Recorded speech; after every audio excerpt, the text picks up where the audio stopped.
This week on the Steel Report. And we've set a new goal of $300 million. We've raised it by $50 million.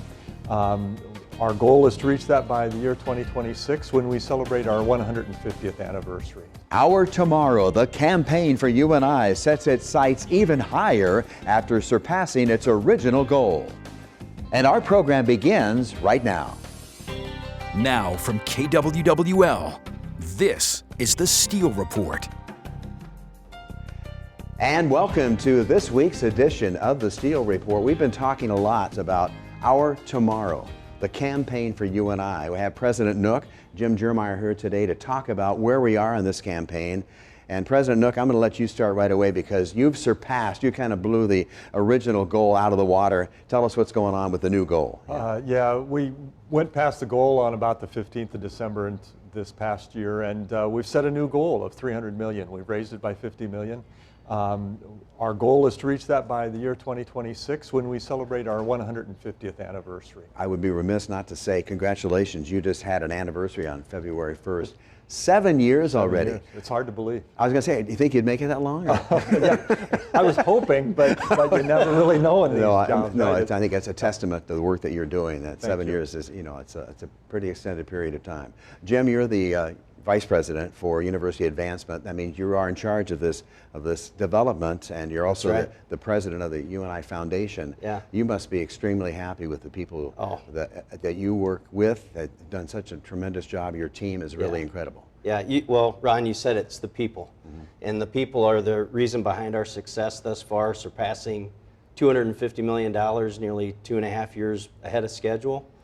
And I really think, whether it's the Our Tomorrow campaign or you look over the course of the history of the University of Northern Iowa over nearly 150 years, it's always been about the people and people leaning in and finding a way to make it happen. And that's certainly been the case with the Our Tomorrow campaign. What I was struck by is how many people have donated, and the median, that means half or below and half or above $100. Right. So if you think that a donation of $10 doesn't matter, it matters big time. Not everyone's going to be able to donate a $25 million gift like David Wilson did for the business school. But wow, aren't you kind of blown away by that, President? I'm blown away both with the 28,000 donors, unique donors, right? And that 40% of them, almost 12,000 of them now, are new to the campaign, have never given to the university before.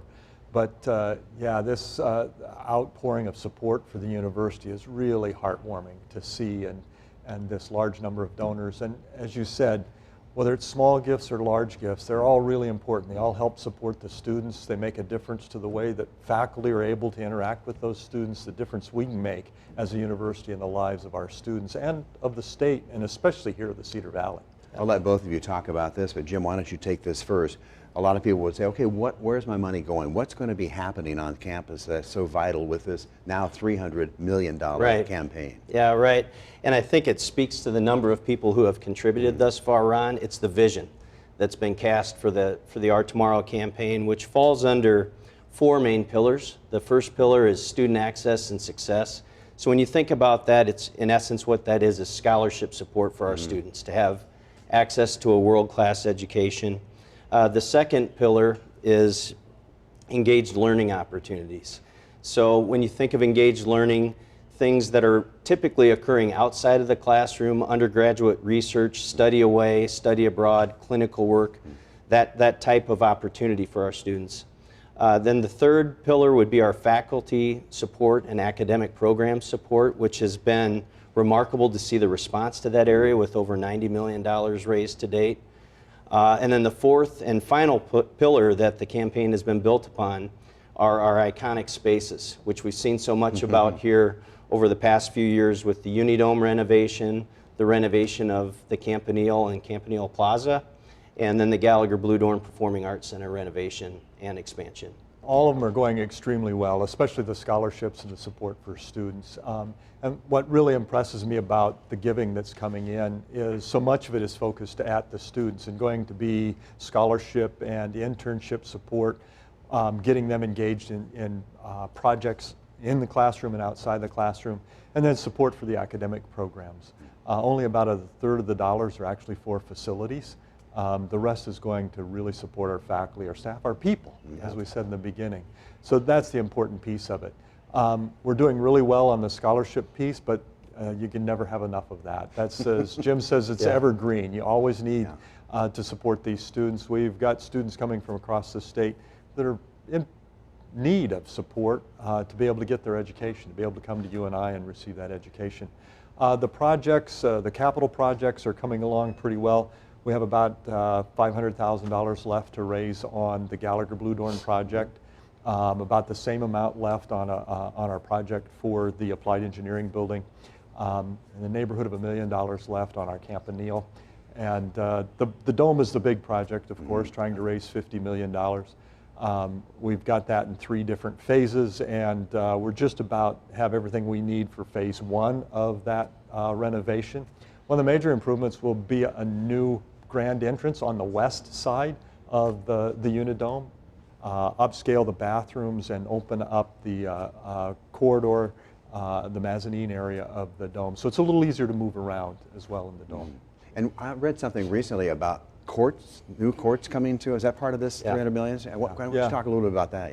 There's a couple things that are going on that are sort of new. One is the new wrestling training facility, but we also have had a couple of donors step forward, handful of donors step forward and say, we need to have a practice facility for our court sports in particular. So that would be men's and women's basketball and volleyball in particular. The West Gym was used by especially volleyball as a training facility during the summer and early fall. And so as we had to close the West Gym, it was really time to think about a court sport. But it was donors that came to us and said, hey, we really want to make this happen. And they've been working on it for a little while, and it looks like it's going to come together. You have a nursing program that's getting underway here. That's really something brand new, isn't it? We do. It'll launch this fall. First class will come in. It'll be a class of 24, and we hope to grow it from there pretty rapidly. That program is an expensive program to launch, and so we are actively raising funds, especially for equipment for the nursing facility. We're renovating a floor in the ITTC building, the old women's gym, that will be dedicated just to nursing. And we've got space so that as this program grows, we can expand in that building as well. So it's really a wonderful facility that they have designed, and then the funds to support the program going to again, to equipment, but also to support some of the students with student scholarships and that. And the other program that we're really focusing on with a new program is in material science engineering. So we'll have our first engineering program launch this fall as well, and we're raising funds to support that program. You know, I carry with me all the time a promissory note from the State Bank of Wapello when I went to college, and it's for $4,700. That was for the entire 5 years. Now, I don't think you can you even buy books for that anymore? So what you mentioned, that student help is really a critical component of getting students to come to UNI and to be able to help them as much as you can. It really is. You know, the cost of education, we've done a great job at our university of keeping the costs down. That we're still under $10,000. In fact, we're under $9,000 when it comes to tuition and fees and things. But it's an expensive undertaking. It's an expensive investment. These students want to make that investment, and what we know is that the jobs that are coming to Iowa more and more require a 4-year degree. So we need more and more students coming out of Iowa high schools, coming out of the community colleges to go on and get that 4-year degree to take the jobs that are coming to the state of Iowa. That means we need to be able to support them. And the students are just so appreciative of the support that they get. We have an annual donor dinner luncheon. In fact, it's gotten so big we have to have 3 of them throughout the year. And it's an opportunity for the students that have a scholarship that's funded by a donor to sit down and have lunch with them in this large gathering. And an opportunity to get to know that donor, and for the donor to get to know the student and be able to say thank you, and for the donor to encourage them and say keep it up. So it really is special to see the way these students react to the donors and how appreciative they are. And they know what it means to be able to get this education, to have somebody make a donation to help them get this education. You know, about 48 years ago, about the time I first met your dad, Jersey, in our gym, years ago, we used to actually do the UNI football show in the studio here at KWWL, and Stan Sheriff was the coach, of course. He said to me one time after one of these shows, we are going to build a dome stadium. And no one thought it could ever be done, but look at where you've come from these last number of years to where we are right now. It's just, to me, it's just mind-boggling. Yeah, we're probably about 50 years after that interview when you think about it, because the dome will turn 50 in Exactly. 2026. That's exactly right. Because So, I think he said that in about 1974 or 70. I think when the dome opened, what, 76? 76, yeah. 76. Exactly. So it'd be about almost so it was very exactly early 50 on, years. and he said to me, and I'm going, wow, that's interesting, and certainly made it happen. You know. It was vision, right? Well, that's what it all takes. those years ago. Isn't that what it takes? Almost takes. every endeavor, and then, like you said, you have to have the faculty behind you. We do. And I assume that that's a big component of this. Yeah. One of the things that's really important about this is the level of donations from our faculty and staff. We have pushing 1,500 faculty and staff that have contributed to this campaign already. Yeah. It's remarkable. I've not seen any other institution that has had that percentage of their faculty and staff step up and say, we need to be a part of this. This is important to all of us. So I was struck by the fact that over 28,000 donors, individual donors, every state in the country and 17 countries. 17 countries, in addition to all 50 states in the United States. That's right. Pretty. I mean, the far-reaching impact of the University of Northern Iowa is being felt, and I think I saw that when I went to California to interview David Wilson. Yeah. He just talked so highly about the education he received at UNI back in the day, coming from Traer, Iowa. You know. Yeah. All right, we're going to take a break here on this week's edition of the Steel Report. We'll talk more about Our Tomorrow, the campaign for UNI. The new goal is $300 million. You're not that far away, gentlemen. You know that. We'll take a break and come right back.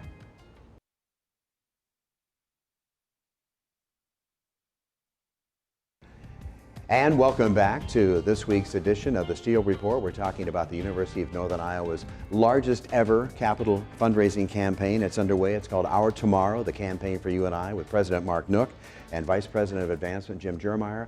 And the idea of having this go up from $250 to $300 million, what was the emphasis behind that? Just because it was so successful and you felt this is the time? Or talk a little about that, Jim. Yeah, it was a combination of things. I mean, we arrived there early, and so it's what's next? Yes. You know, we still have 2.5 years to go in the campaign, and post public launch of the campaign, so October of 2022, when we publicly launched Our Tomorrow, there have been some new things that we referenced earlier on the Steel Report in regards to the wrestling facility needs, the court sport facility needs, and then certainly President Nook referred to it as our evergreen needs, and that's both scholarship support and program support for our faculty. So when you start to add those things together, you can get to $300 million pretty quickly. And you never have enough. No. It seems like. But No. you also mentioned just the overall impact of scholarship money helping Right. something like 2,000 of your students. That's right. A pretty big number. Yeah, just this last fall, we were able to issue nearly $7 million in scholarship support that benefited over 2,000 of our students. So just being able to see the campaign at work, that's a wonderful example of how we're impacting the students that we serve. President Nook, maybe you can expand on this, but I think you established like 430 new scholarships for students. That's a big number too, that's right? right. And many of those were endowed. And that's what's really great. These endowed scholarships are scholarships that we'll give forever, right? They're a gift. We put the money into a bank, pull the interest off the top, and they're able to continue to pay out a scholarship really in perpetuity. And so we've had a lot of donors step up and say, I want to make sure this gift continues long after I'm gone. And so the growth of the endowment has been really nice to watch, especially these endowed funds to support scholarships and endowments to support academic programs, whether it's in our gerontology program, the new nursing program, things in the Wilson College of Business education programs. Those are also important to the ongoing support of our faculty and staff and the work that they do to support our students.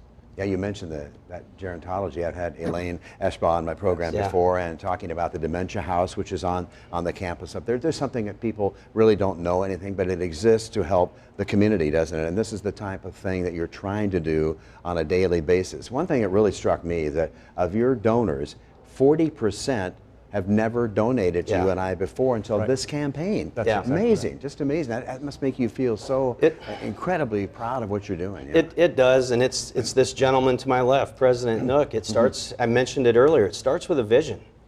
And if people can believe in that vision and get behind that, there's really nothing that you can't accomplish. And I think that's been evident in the number of new donors that have stepped up to support Our Tomorrow. And I want to just real quickly mention before we go any further, the return of Bob Bowlesby. Yeah. This is like taking me back into a full circle moment or something like that, because what a great thing to have Bob on campus as your interim athletic director with the departure of David Harris to Tulane. So just having Bob's presence, one of the most successful people I know. Yes. He is just an incredible person. Yeah, it's been so good to welcome Bob back. Bob, of course, has remained active on our campus as a foundation board member.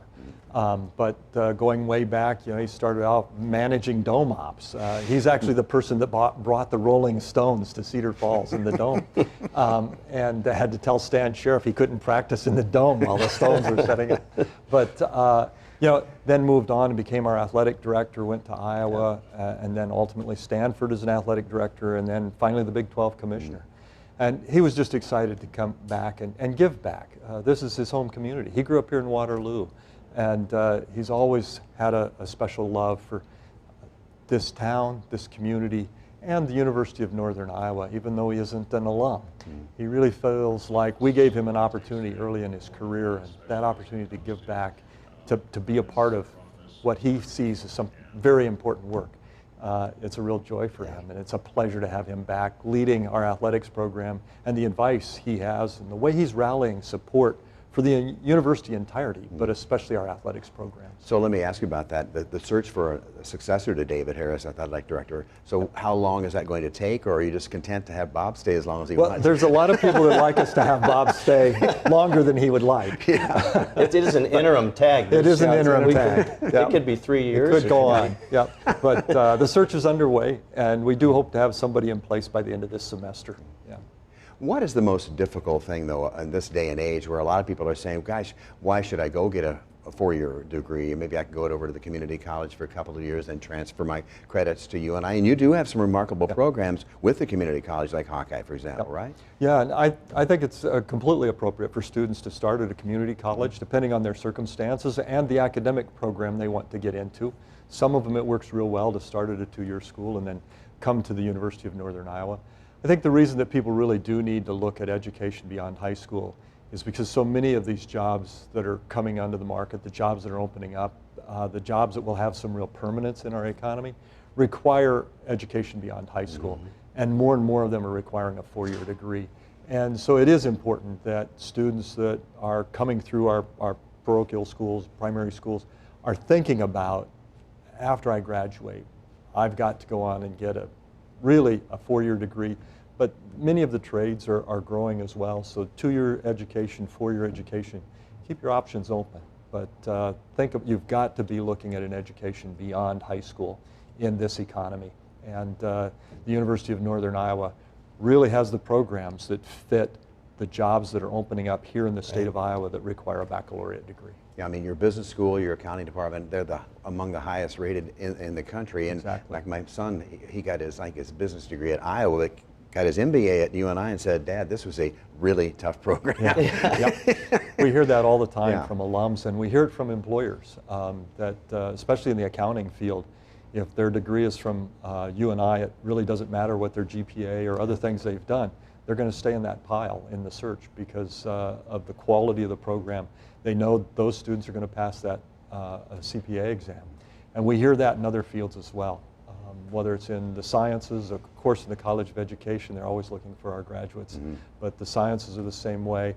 Our programming in the arts, whether it's the music or whether it's the performing arts theater, again, really strong candidates coming out in those areas that people are looking for. And we're going to grow the health sciences as well. And of course, Iowa State Teachers College, that's what originally UNI was really best known for. What about the teaching atmosphere today? I mean, the governor is proposing some big teacher raises finally. That's something good. Maybe will help you too. Yeah, I think it's really important for helping us encourage more people to go into the teaching profession, to know that their starting pay is going to be a living wage and reasonable. That always helps attract people into a profession, right? And so that's good to see. We're always working to improve the quality of the education that we deliver so that students really are job ready when they leave and they step into that classroom for the first time. They're going to be able to hit the ground running. And so we're continuing to improve our programs and look for ways to support our students, whether it's with scholarships through this campaign, whether it's ways that we have with our own budget to be able to help them control their costs, and support for a federal grant that's out there called the TEACH grant. We've worked really hard in federal legislation to keep that in place as well. Jim, why don't you walk us through how this goes? Because David Wilson said he got a visit just about once a year from someone from UNI to come out to California, and you kind of groom this situation. How does that work? How do you approach these donors, particularly ones that might be a massive donor in the end? Really, what it comes down to, Ron, and in this campaign, Our Tomorrow is representative of that, is that the opportunities to support UNI, it's unlimited. But what are you interested in? And so it's just really asking about their experience, and in David's case, just talking about really foundationally how his experience with, I believe it was Tommy Thompson, former faculty member of his in the Department of Philosophy, and how he maybe didn't necessarily appreciate it at the time, but just how that manifested itself later on in his career in business through Wilson Automotive, and particularly the ethics involved in business dealings, and how he carried some of those lessons with him throughout. And he wanted to see, he really wanted to see the impact that he felt as a student, and then beyond as a business owner. He wanted to see that same thing get accomplished in the lives of students, whether they're in the College of Business or really throughout the entire university enterprise. It's not just ethics in business, but just ethics throughout in how you deal in organizations, business, the classroom, wherever it might be, where your profession takes you. I know of a case where someone made a pretty sizable donation to UNI, and they were asked why they hadn't donated before, and their answer was because nobody asked. Yeah, yeah. Yep. So okay, you mentioned Dad earlier, so I probably need to give Dad a shout out.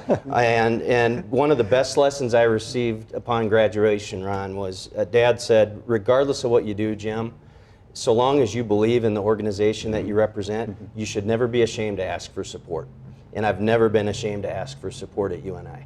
Well, your dad's a wise man. I've known him a long time, a great guy. So, Mark, as we look forward, President Nook, what's the timetable on this? When do you hope to wrap this thing up and then really show the fruits to everybody of what they've donated to at UNI? Yeah, the real timeline was to wrap this up around the 30th of June, 2026, when we celebrate our 150th anniversary. And probably a formal celebration will be at homecoming of 2026, right? They will have the foundation board back, a lot of alums on campus. So that's a great time to celebrate the end of this campaign, and we'll have all the dollars counted by that time and be able to report out on exactly what we've done. Many of the capital projects will be complete, or in the case of the dome, at least some of those will be in motion. So that's really a great time to do that. This is really part of a big process that we've had in place since 2017 to lay the foundation for our future. What's UNI need to be doing, not just in 2026 when we reach our 150th, but what do we need to be doing in 2051, 2061? And what do we need to do now so that we have that vibrant future 30 or 40 years after we celebrate our 150th anniversary? And so we've been working towards that. And this is one of those culminating events to get the campaign put in place, to raise some money to support our students, to support these academic programs and the faculty, and to make sure we have the facilities in place to be able to offer that great education. So in 2026, as we celebrate that big anniversary, and we celebrate the anniversary of the Campanile, which will turn 100 that year, and the Dome 50 that year, is just a really great opportunity to end this campaign and celebrate in a very major way. The Our Tomorrow campaign has really been just kind of fun to sit back and watch it, because what you've done is extraordinary. Not quite done yet, but you're getting there for sure. President Nook, thank you very much. Jim, always great to see you. So thanks very much. Thank you, Ron. I have to take one more break here on the Steel Report. I'll come back and wrap things up here in just a moment.